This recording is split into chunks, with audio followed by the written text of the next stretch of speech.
regulate the insurance industry, you let them run wild, and that somehow you were going to benefit.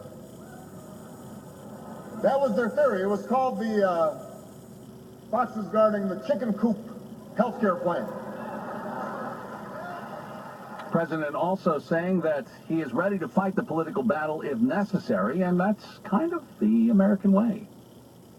That's what makes our country so great, is because everybody is able to voice their opinions. Everybody is able to get out there and organize.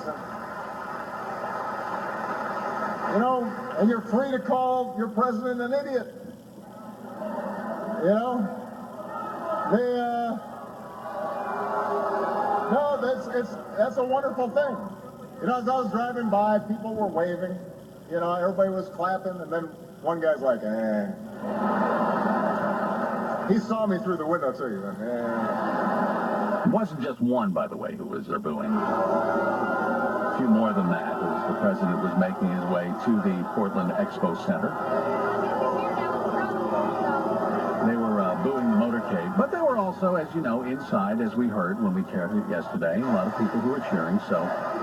Yes, we did. Yes, we did. There's a little bit of division on this, and we will continue to follow the conversations about that and other issues that the president faces. He did take a little time, by the way, to stop by the Massachusetts Emergency Management Agency yesterday. When these kinds of natural disasters hit, what really matters are the people on the ground, the experts who are involved, but also people who are in the National Guard, volunteers, the communities responding, and pulling together. Didn't want to be seen as ignoring the flooding. He also spoke to Governor Don Carcieri of Rhode Island, who was busy with his own news conferences. They're watching the bridges and the dams in that state. We're watching them very carefully, trying to make sure that we get anybody out of danger, because that's the first order of priority, to make sure nobody is in a position where we'll loss of life.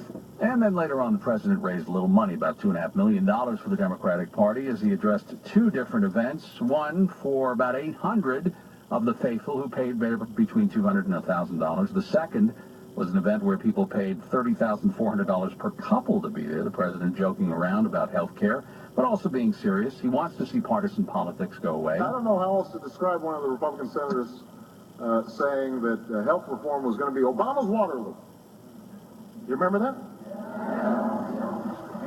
That's the kind of politics that says, when you lose, I win, regardless of what it means for the country. And then later the president also saying that he's keeping his promises. In the midst of the crisis, you guys maybe remember last March when the stock market was, you know, bottoming out. This is Obama's stock market. Wall Street Journal said that. Oh, look at his policies. And I noticed it's not my market anymore. Yeah, right. I don't know what happened. That's President Obama at the fundraiser last night. When he came back to Washington, D.C., Air Force One stayed on the ground, and he was still inside for a good 10 minutes. Pool reporters were wondering what he was doing, and it turns out he was on the phone with President Hu Jintao of China.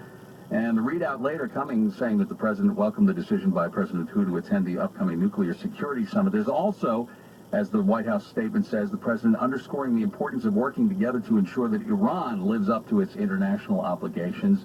That pressure, something the president reiterated this morning in an interview with Harry Smith on CBS's Early Show. I have said before that we don't take any options off the table, and we're going to continue to ratchet up the pressure and examine how they respond, but we're going to do so with a unified international community that puts us in a much stronger position. That's President Obama speaking on CBS. Well, the jobs numbers are in. We're looking at 162,000 jobs added in